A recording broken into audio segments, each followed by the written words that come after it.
help me find our daughter.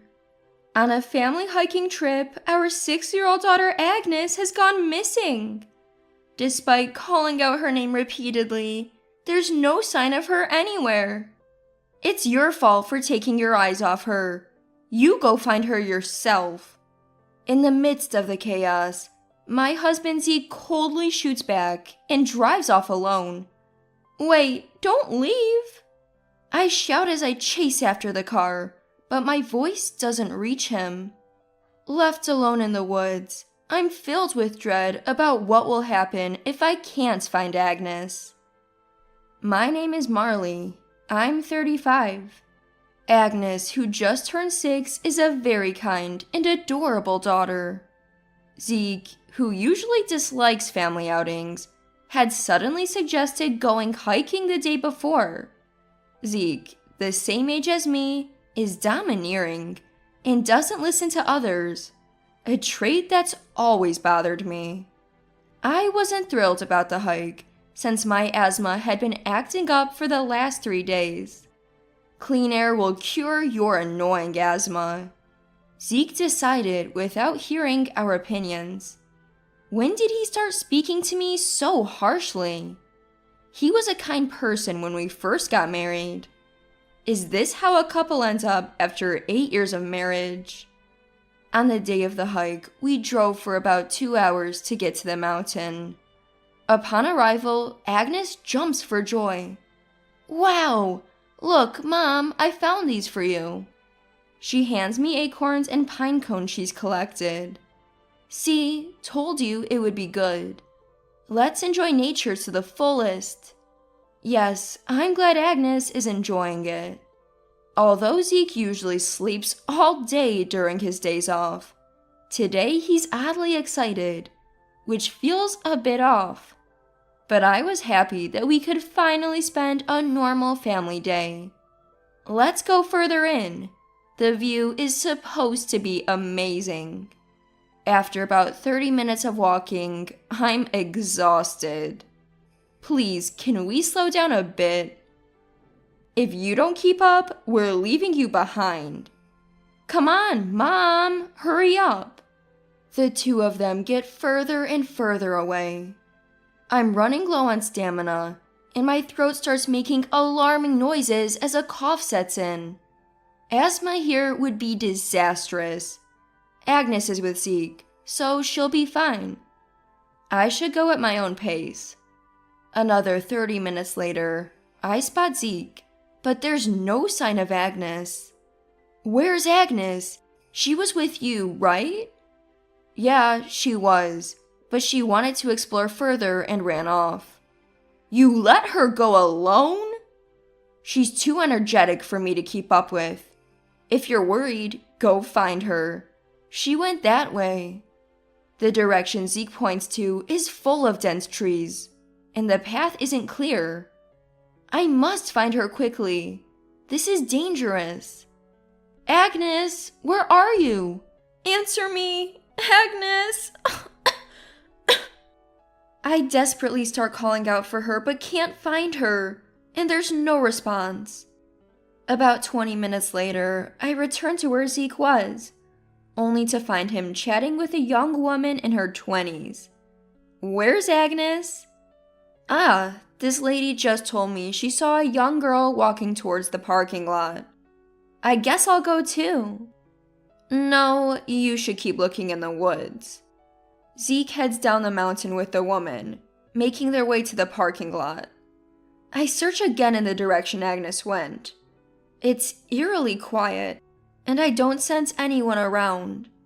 Come to think of it, I've hardly seen anyone since we got here, except for that woman. What if I can't find her? Agnes, please answer me. I call out Agnes's name over and over, but it just seems to get swallowed by the woods.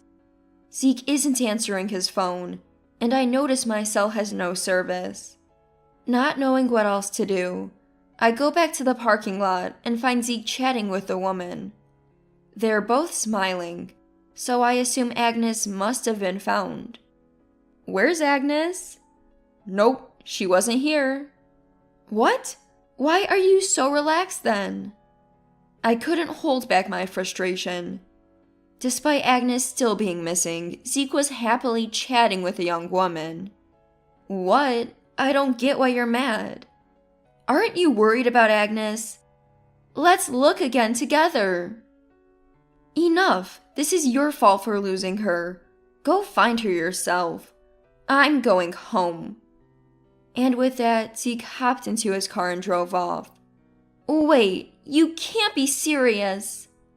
I tried chasing the car, but it's too late. He's already out of sight. Even when I call Zeke, he doesn't answer. He actually left us here?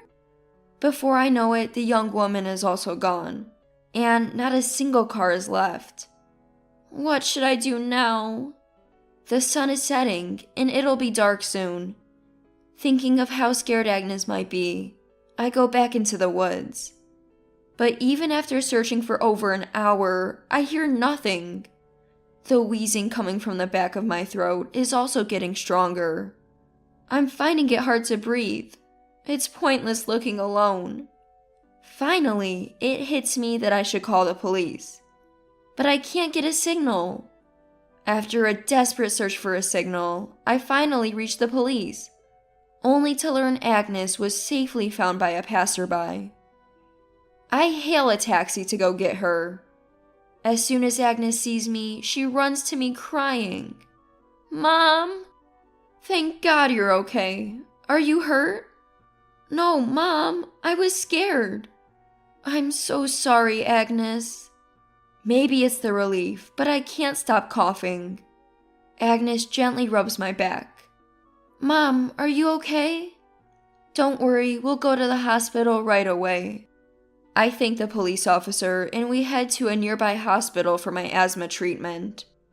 Luckily, it's not severe, and I start feeling better after the inhaler.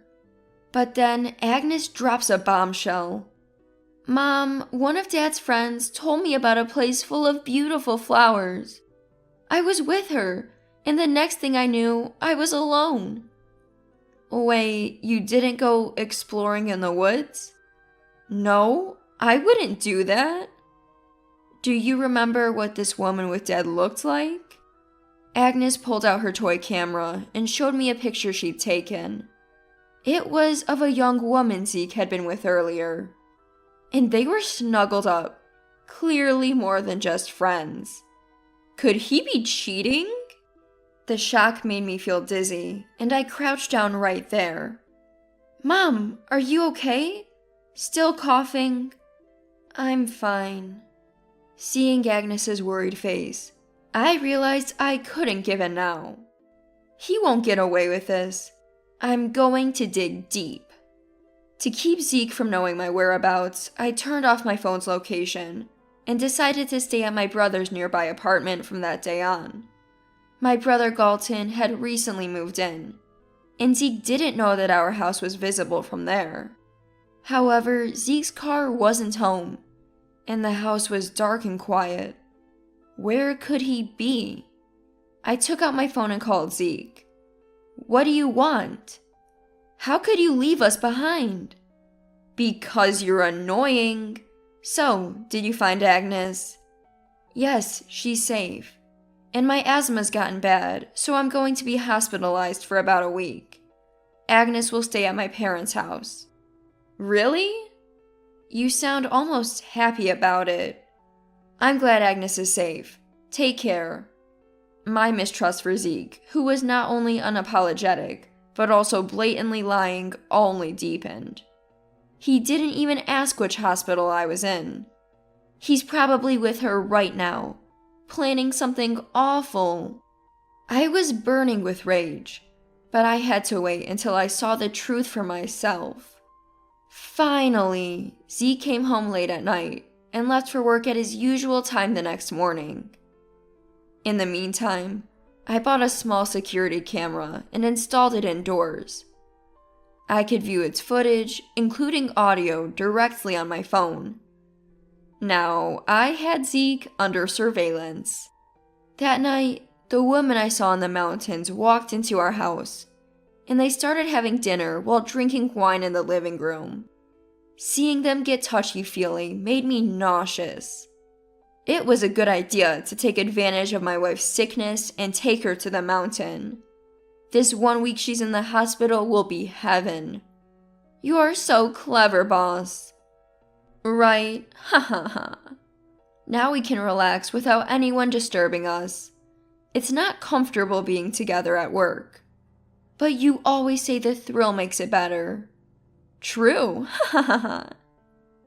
It seems his affair partner is a subordinate at his workplace. They even seem to be doing something suspicious at work. I can't believe this. Absolutely unforgivable. They were laughing happily, hugging each other. Now's my chance to catch them in the act. I left my brother's house, entered mine quietly, and approached the living room. Confirming they were in the middle of it all, I started recording on my phone. Then I opened the door with a loud noise. Well, well, aren't we lively? Why are you here? You're supposed to be in the hospital. Ow, ow, ow! Caught off guard, they couldn't even separate. Help! Someone help! Seeing the two of them in agony, I've gone past shock and now just feel pathetic. Please, call an ambulance. Sirens wail and a crowd gathers outside our home. Because Zeke and the woman were screaming so loudly, neighbors are starting to take notice. The two of them, covered only with bedsheets, are loaded into the ambulance. As his wife, I follow them to the hospital. And then, not long after arriving and getting medical attention, Zeke and his mistress are released. The doctor said they were free to go, so the two of them are shivering on a hospital bench, wrapped only in sheets as they have no clothes. This is just pathetic. When did you get out of the hospital? I was never admitted in the first place. I've been keeping tabs on you, you know. What? How? From my brother's new apartment. It has a clear view of our house. Huh? I sighed and handed them hospital pajamas I borrowed from the nurse's station. I couldn't bear to watch their disgrace any longer. They hurriedly put on the pajamas. So, how long has this been going on? You got it all wrong. She just came to drop off some work documents. Oh, really? I tell Zeke about what I heard from Agnes and show him the picture she took. This is... You left Agnes alone in the mountains just to get cozy with her, didn't you? That's not true. She was gone when I realized it. Zeke tries to play dumb. As I replay the conversation I heard between them in the living room, both Zeke and the woman are clearly shaken. Still going to deny it? Well, about that. I can't believe you waited for me to be away to meet up with her. What's wrong with you? Look who's talking. You're the one spying on me. Can you say that after leaving our sick child and me alone in the mountains? Seeing Zeke's lack of remorse, I could feel my feelings for him dwindling away. I'll never forgive you for putting Agnes in danger.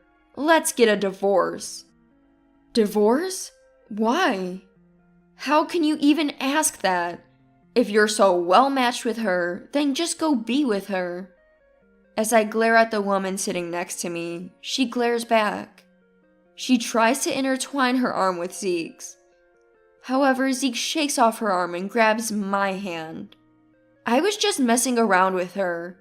I never intended to ruin our family. And to be honest, it was painful and awful, so I'm breaking up with her. What? The woman's face contorts like a demon's. She slaps Zeke across the face. Are you kidding me? What are you saying? Enough. I'm tired of women who are only younger. That's cruel. You said you'd marry me after you divorce. Watching their quarrel unfold, I'm beyond disgusted. Both the woman who knew he was married and Zeke, who would surely repeat this behavior, are to blame. Cut it out! This is a hospital, keep it down. Finally, both quiet down at my scolding. Seems like they both need a heavy dose of self-reflection. You better prepare yourself. I'm reporting you to the police for abandoning me and our young daughter in the mountains when I was sick. What? Is that a crime? Of course it is. Yikes, please give me a break. Just forget the police. Both suddenly backtrack, looking up at me apologetically. Although they're saying sorry, their hearts aren't in it, I bet. That's not all. I want the house sold for the division of property, and $30,000 for infidelity compensation. Don't forget the child support for Agnes. Please forgive me, I'm sorry. And you, who laid hands on Zeke, owe me $30,000 in damages as well. We can't afford that. Not my problem. You'll have to take out loans. Oh, God. If you've learned anything, stay away from men with families. Got it? Please rethink this. Zeke suddenly bows down to the floor in apology, and the woman hastily follows suit. What is there to rethink now? I look down on both of them with disdain. No way. I'll inform your company about this as well. Goodbye. This is the worst. I left Zeke and his affair partner yelling and immediately went to the police to file a report. Soon after, they were both arrested for abandonment charges related to me and my daughter Agnes. According to my lawyer, it's going to be a pretty serious offense for them. Zeke and his mistress lost their jobs as a result. I finalized the divorce and made them pay the affair settlement and child support in one lump sum with the money from selling our house. I was even able to get a settlement from the mistress, paid from her severance package. As I was considering moving out of the apartment, Galton, who had been so helpful, said, I worry about you and Agnes living on your own. Why don't you stay here with me? Taking him up on his kind offer, I'm now happily spending each day with my loving daughter and beloved brother. Perhaps because my stress has gone down, my asthma attacks have also stopped, and I'm feeling great now.